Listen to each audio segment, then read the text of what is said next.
Thank you. Well, the core to really how we approach it is recognising that out there on a normal Saturday morning in Sheffield, in Newcastle, in London, what we think of as normal isn't normal. And until people understand that, change is a difficult thing to talk about. What we have to recognise is that we've had 25, 30, 40 years of continuity where people are used to the lights coming on, food on the shelves, aircraft on the runway, but in fact, looking at the energy that underpins our life now, looking back over time from our early ancestors to today, the amount of energy that we use to deliver what it is that we need has just gone up and up and up. And if we look in detail from the beginning of the Industrial Revolution, the average world per capita primary energy consumption by fuel has just gone up and up and up. Even compared with the 50s, we're using far more energy, more compared to the 70s or even the 90s. But we're not saying that using energy is bad, because actually using energy has all sorts of positive benefits for society, like the Rolling Stones playing in Hyde Park, or the air ambulance, or the hospitals, or the schools.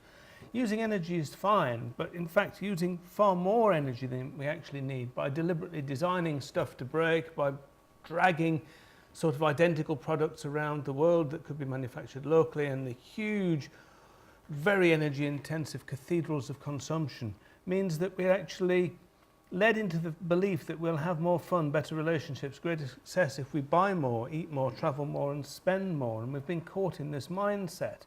So the amount of energy we use is far beyond what is actually needed to deliver what we would like to enjoy. Now the downside of that is that it means we're releasing huge amounts of greenhouse gases back into the atmosphere. And if we look at the Mercator Institute in Berlin, they've given us an indication of the carbon emissions tonnes per second. They constantly update it to keep it the most recent figures. Then we've got the high, medium and low estimates of the amount of carbon we can safely burn to keep below 2 degrees. And so medium estimate is 18 years, lower estimate is like 12 years, upper estimate is 25 years. We've got about 18 years of business as usual before we've burned all the carbon we can safely burn, and we trigger really serious runaway climate change. So we haven't got long to think about this. But fortunately in Paris, 195 countries came together and agreed they would keep below 2 degrees or possibly even 1.5. But if we look at the commitments that countries made, their intended national determined contributions, their voluntary commitments, add them all up as Climate Action Tracker have done, it doesn't keep us below, it warms us to 2.8. Which is really, really dangerous territory. We can't proceed with that, but it's still better than the 3.6 that was before the Paris Agreement. So we've moved about halfway from where we were to where we need to be. But they recognise that, and core to the Paris Agreement is what they call the ratchet mechanism, where there's 3 global stock takes, which strategic reviews, the first one in 2018, which is like a test run, facilitative dialogue, where each country has to up their ambition of commitments.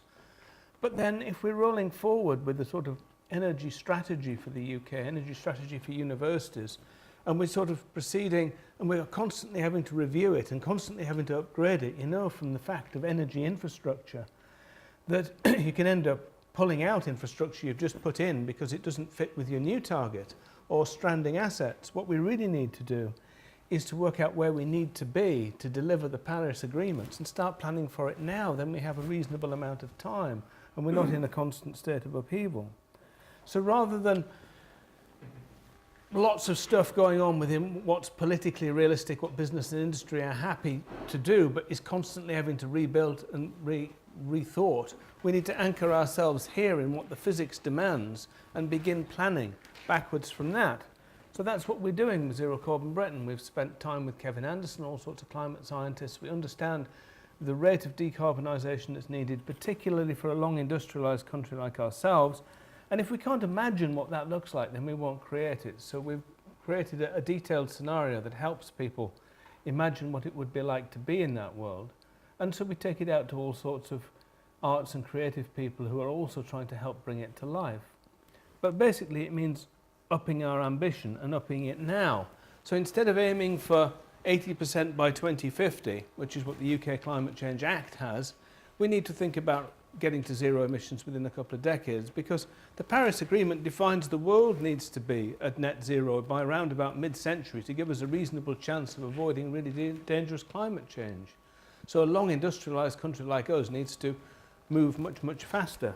So we produced a series of reports. It's 10 years since we launched our first report in Parliament, where our local Lib Dem MP, Lembit Opik, took it down and fed it into the Lib Dem policy, and they launched a zero carbon Britain, taking a global lead policy. But then unfortunately they got into coalition with the Tories, which sort of scuppered it for a while.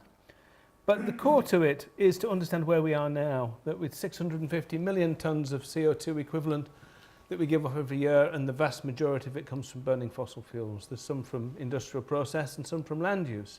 And also there are some carbon locked up by natural systems, which is the dark green, the other side, in the negative, but it's nowhere near in balance. So the two processes we talk about is powering down the amount of energy we use by using energy more efficiently, yes, but also not using energy for things that we don't need to do, or moving identical products around, or deliberately designing things to break. Then powering up indigenous renewables. But whenever you do a scenario, you've got to sort of set some parameters. So we said we won't include any technologies that aren't proven, that you cannot see and see working, and also try to minimize impacts on quality of life, because it makes it more easy for society to sort of accept it, whilst building in adaptation to the existing climate change in the system. So powering down energy demand, we're using about 1,700 terawatt hours per year of energy, which splits into 4 key areas of buildings, heating, hot water, buildings, cooking, lighting, appliances, industry, and transport. So we identified means to deliver a 60% reduction in that, to pull back from energy extreme lifestyles to a more smart, lean way of delivering the services that society demands. And in that we give industry round about the same amount of energy, because we still need industry. We'll be manufacturing lots of wind turbines and all sorts of things, but it's really in the other sectors of buildings, heating, hot water and transport that we can make big emissions cuts. It's about 600 terawatt hours in buildings, heating and hot water. That can be drastically reduced by going through the existing housing stock like a dose of salts. It was about 10,000 kilowatt hours per year for a typical house, can be reduced to about 4,000. And this is sort of boring because we know all this. We've known all this for decades. We just need a program to roll it out. Transport, driving around in an individual fossil fueled car is still about 18% efficient, because most of the energy is lost as heat. If we can look at means of reducing the amount of hours we have to spend behind the wheel, then we can begin to bring down emissions. So we looked at people travelling 15% fewer miles overall as a result of policies that encourage teleconferencing, enabling people to live closer to where they work, fewer miles travelled by car, but also linking up and rethinking public transport systems. So we can have like a Google Maps site where everybody in Sheffield posts the journeys that they need to do, and the council can then devise a public transport system that meets what people need. Also, more walking and more cycling can make significant reductions. By travelling less and travelling differently, we can reduce emissions by about 35%, but then by switching to light, smart electric vehicles, we can get that down to 78%. We have to also tackle the growth in international aviation, but we still have some international aviation, so you can still have a long-haul flight every couple of years, but you can't pop off to New York for a hen party sort of thing. So people will need that, so we have to include that in it. Then powering up Britain with indigenous renewables, looking at keeping the lights on, which is the key question all people always ask. So we employed an energy modeler, did a detailed model, 10 years worth of data, modelled hourly, real-world weather data, looking at supply and demand, so that you begin looking at the output of offshore wind farms, and you begin to scale that up hour by hour. So you've got a detailed map of when the energy is available. Then you add to that onshore wind, wave, tidal, PV, solar, hydro. Then you use the same data set to model energy demand, because even though you power it down, it still changes with the time of day, it still changes with the season. Cross the two to identify periods of surplus and shortfall. Then we thought, what technologies match the surplus and shortfall? How can we move this surplus energy into the gaps where we need it? And we went through all of the different energy technologies, some short-term storage, moving loads, we've got pump storage, hydro, but we found that we do need some very large energy stores to fill the gap.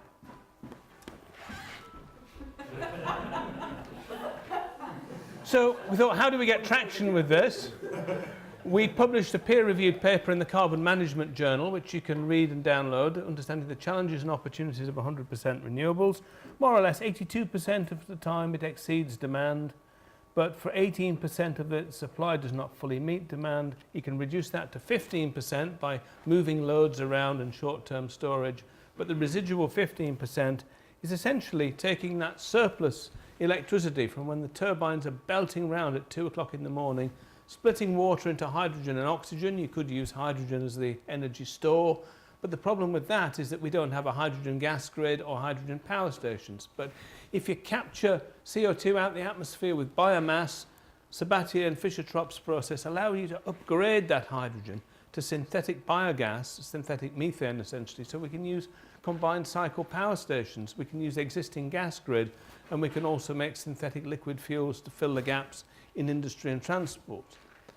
But that requires rethinking land use if you're going to have lots of land for capturing that carbon dioxide and for some biofuels. So we then employed a dietitian, Laura Blake, who looked at what we currently eat. The inner circle is the UK's sort of live well plate of the right mix of these 4 key food types that we should be eating. And we should be eating 33% fruit and veg. We're actually eating 9%. We should be eating 10% high fats and sugars. We're eating 43%.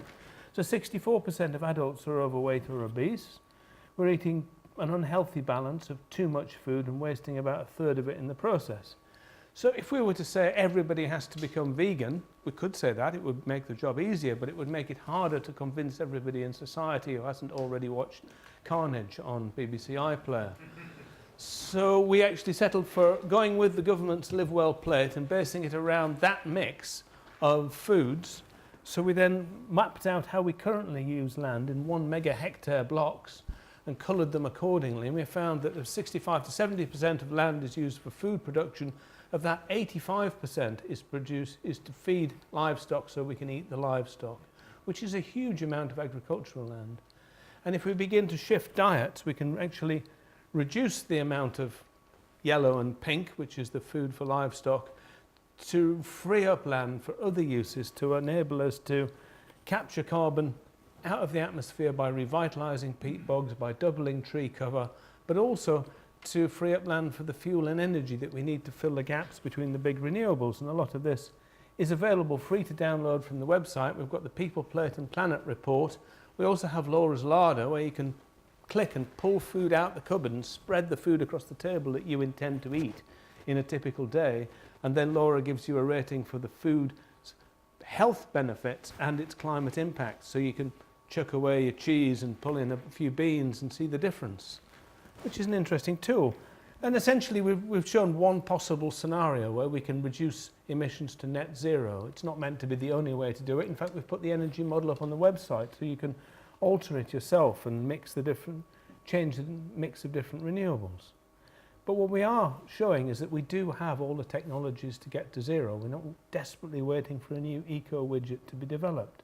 And showing that gives hesitant policymakers nowhere to hide, which is why we're very keen to present it in UN summits. And I was in Marrakesh and Paris and going to Bonn this year, because basically we have a huge array of technologies now which are falling in price at rates faster than anybody ever imagined, which are competing with fossil fuels, which the contracts that are being delivered for the incredibly low price generation in parts of the world with bigger renewables is astounding.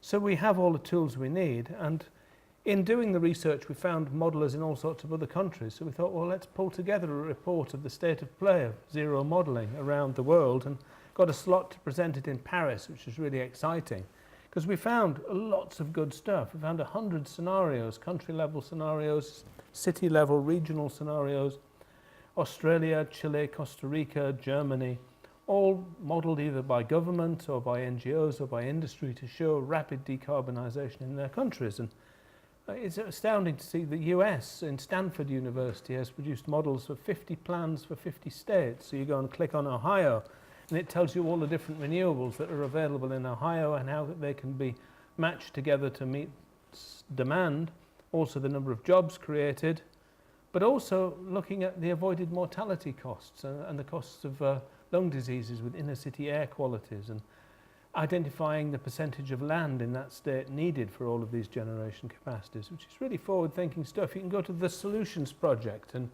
download all of this and flick through it. Australia, we've got Beyond Zero Emissions Australia, all sorts of interesting reports looking at transport and stationary energy generation.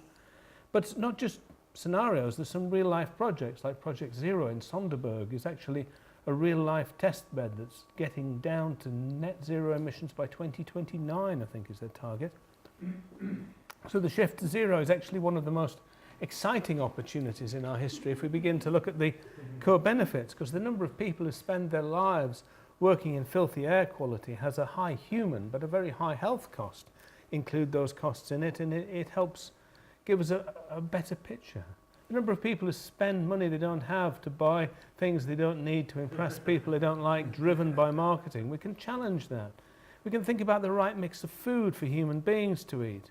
We can think about the number of jobs that it creates. And if we were to imagine that we have all of the offshore wind installed, all of the onshore wind, all of the PV in the scenario, then at the end of the weather forecasters say, well, tomorrow's weather will bring this amount of money into the UK economy. She could even have a little smart slider where at one end of it, it's all Crown Estates lease off the seabed to foreign developers who come in with foreign money and foreign manufactured goods and sell us the electricity at 15p a unit, or slide it to the other end and it's all Sheffield steel manufactured in Belfast and installed by companies in Edinburgh but owned by all of these towns so that the profits go back to fund schools and hospitals. But I think the most important thing is that we can redefine what it is that makes us happy and what are the things that we're looking for as a society, rather than let the market lead us. And one of the clear things that is absolutely unequivocal now is the trend is our friend. These are all getting cheaper and cheaper, and lots of people want these things, but we've got a clock ticking, so we have to get there in time. So we have to look at how we can accelerate the process and make things happen faster and faster. And much as we enjoy the energy modelling, it's really interesting to do it. We sort of recognise that simply doing more detailed scenarios, doing a million-year second-by-second scenario won't actually bring about change in itself, even though it's a useful tool. So we begin thinking, what else can we do? So the last report, to really mark the 10 years of modelling zero carbon Britain, is looking at how changing millions of people live is a special kind of problem, because what shapes our lives exist on many different levels, all sorts of different disciplines. And we need to join up academic research across the disciplines, but we also need to link that with real-life practice. And universities greening their campus and linking that with interdisciplinary research hubs is a fabulous opportunity, because it's on your doorstep for behaviour change as well as how you keep boilers running properly. We've had all sorts of interesting responses from this. One of the most exciting has been from Liverpool, where they've raised about 10 grand already, and they're starting a zero carbon Liverpool project where they want to, was that the 2-minute one, or is that fine? That's 2 minutes. Where they've got this project now where they see Liverpool as being a cultural leader. So they see this is where we need to go. So Liverpool wants to try and raise the profile of zero carbon Liverpool. They've now booked me to do a workshop to businesses in Liverpool and to citizens in Liverpool. And they've also got their Metro Mayor to sign up to it. So they're beginning to think about pulling the things together, particularly arts and creativity that can help us see our blind spots and help us see that actually revving a car engine doesn't really mean you're a virile male in the 21st century. And beginning to think about that. And we've also got the 6th to the 8th of June, we've got a Zero Carbon Britain short course where we'll train people in loads and loads of detail, and particularly the cross-fertilisation that goes on at those courses is fabulous. And then that leads into a Small is Beautiful think-in festival, exploring positive responses to our future. Thank you very much.